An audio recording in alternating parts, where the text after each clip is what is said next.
Aubrey. Hey, how was your trip back from Idaho? It was really fun. We took 2 days and we stopped and hiked Bryce Canyon.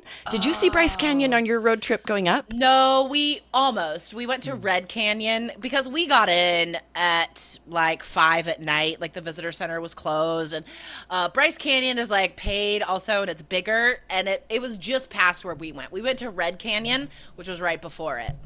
Yes, it reminds me of something I did that I'm curious if you think this is unethical. It was Ah! like $35 to get our car in, and then we left and stopped somewhere for lunch, and you can use it for 7 days, and they Oh, don't take your nice. license, they don't take your name, and there was someone leaving, and I was like, did you already go to the park? And they said no, and I gave it to them Oh, to yeah. use, and I didn't feel bad about it, but then I later was like, maybe I should be making them also pay to improve our national parks. I don't know, I'm a little torn. Was that bad of I me? think no, I think it's fine. Okay, good. I think everything is a gray area. Like if these Right. people are in like, our situations where like you got kids, you're not, Yes. She had 4 little rolling kids. She was in the so money. grateful. And she shared this cute thing where she said, this makes me so, she was so happy. And then she was like, yesterday we actually had all this fishing bait and gear and stuff that we couldn't take with us. So we left it for people at the lake to use after us. So she's like, I feel like Oh. this is like karma for that, like paying it Yes. forward. And it made me feel really good. Completely. And then I was like, this is legal, right? Is this ethical? I don't know. I don't think like, you're not going to jail. I think don't think it's I'm going to fine. jail. But you said something surprised you when you got back.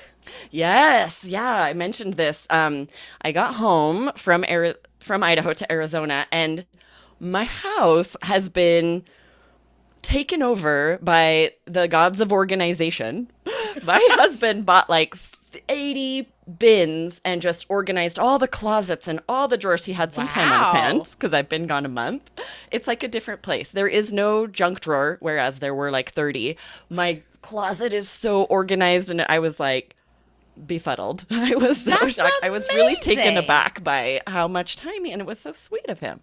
A good surprise. Befuddled is so cute. I love that adjective. That's not even on our list to teach you today, guys. Bonus. Because befuddled is like confused. It's not Yes. just surprised, right? But I think often when we're surprised, it's also confusing because it's something you haven't Yes. thought about and you're not expecting. So two different meanings, but same situation, right? So befuddled, super cute adjective for confused, and taken aback just is like a very polite way to say surprised, but it can also be used in a negative sense sometimes where you're trying to say that something surprised you negatively, but to still be polite about it, which yours is a positive situation, right? Taken aback can be both. Yes, But totally. I feel like I also say this when I don't want to hurt people's feelings, to say I was surprised. And like, did you like, was this okay or something like that? I could be like, well, at first I was taken aback, I'll admit, but I got used to it and now it's fine. So it could Totally. also, it's just like a polite surprise. Yes, exactly. Because that is exactly how I felt at first, because my closet was a disaster when I left. So I, at first, was a little bit like, I don't know how I feel about this because, like when someone does something for you that you really should have done for yourself, that's always not always And the you're best like a little feeling. bit guilty at this where Yes. you're like, oh, And judged, a little bit judged. but it's But just then you. Like you're it's judging just me. yourself from other Oh, people's yes. perspective. Yes, exactly. So I did have kind of those know. mixed emotions of confusion, Right. and, Yeah. and surprise, but also happy. It's interesting how they can be really interwoven. Oh, completely. Because the human brain and heart are so complicated, you guys. It is not wrong to feel two or more emotions at the same time. In fact, I think it's impossible to only feel one emotion at one Right. time. So if you're describing how you feel on IELTS, guys, go for it. Use all the adjectives. So we're sharing phrases for surprise today because this has been a recent question on the IELTS exam, guys. A part 2 question about being surprised, like a time you were very surprised or something that surprised you recently. You got to think about this ahead of time, I think, because this might be something that if you're put on the spot, it can be hard to come up with something immediately, right? I could see students just like being taken aback when they see this card and like, oh God, oh, I don't know. Right.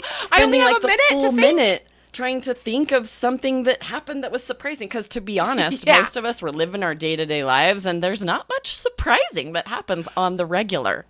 I Like, know, which is sad. I so love sad. being surprised. me too.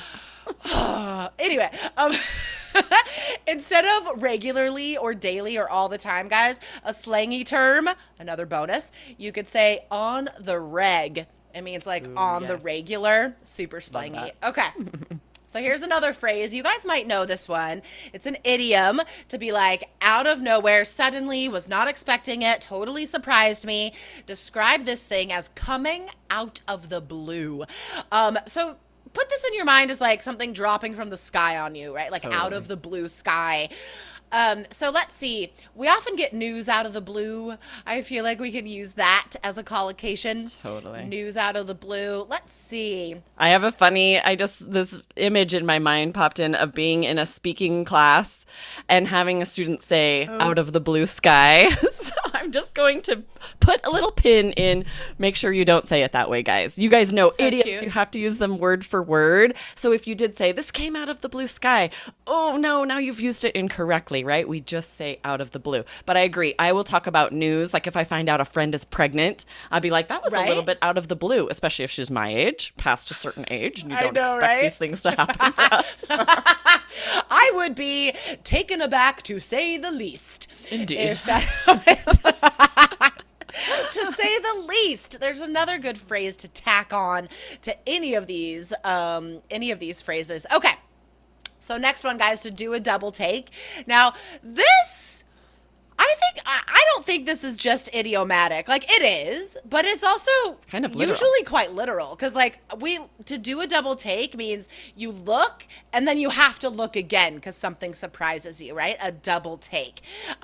So like yesterday I was at a friend's house and I was walking into the backyard and passing it like through his living room. I had to do a double take because there was this artwork on the wall that I had never noticed before. It's been there for years and I just had never noticed it before and it's so beautiful. So as I was walking, I was looking around and it made me do a double take because it was so beautiful. So you can use it like that, guys. A thing that surprises you to see.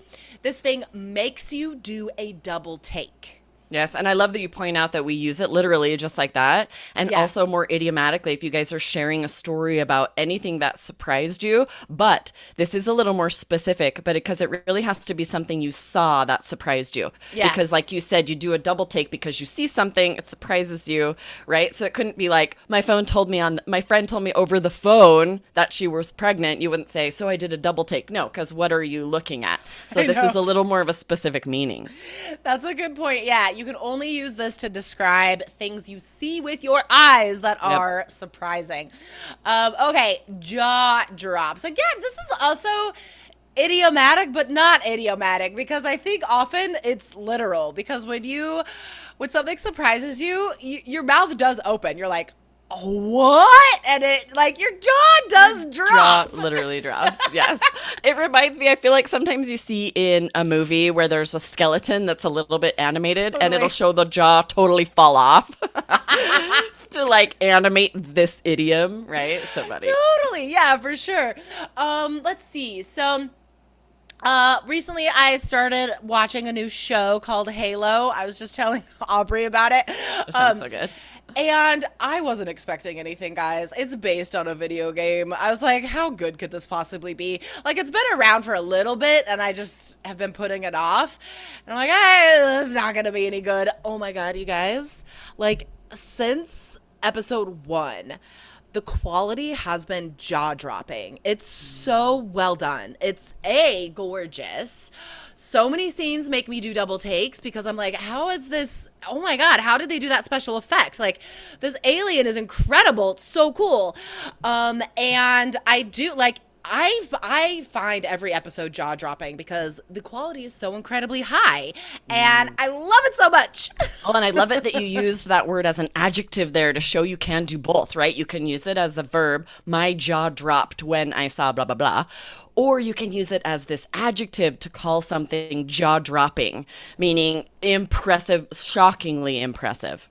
Yes, yes, yes, yes. To describe something as jaw dropping. I love that. That's so fun.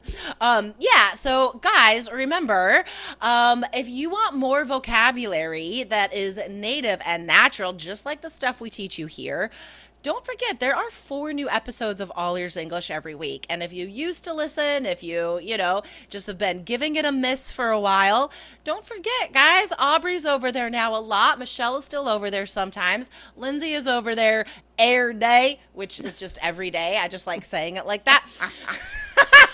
I have to point out really quick, this is so funny. My kids the other day sat me down and they're like, Mom, you have to stop using slang that really is just for teenagers, like sus. They're like, don't call things sus.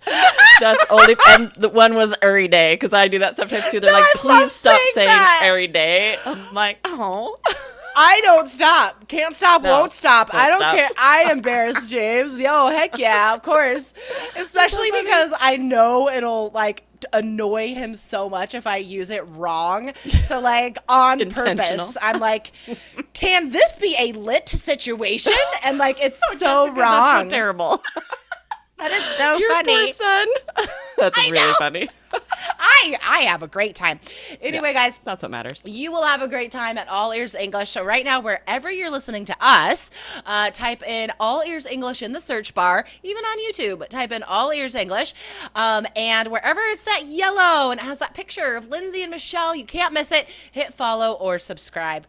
All right, Aubrey, that's fun. So fun all the as time. always. I am not taken aback by how fun this was. Our students, though, I bet their jaws drop every episode because they're like, can IELTS really be this fun? And we're like, yeah. Right? Can I really learn this much great vocab every episode? It's shocking. How can you even do this? Okay, we amazing. got to stop now. All right, guys. We'll see you next week. Bye, Aubrey. Bye-bye.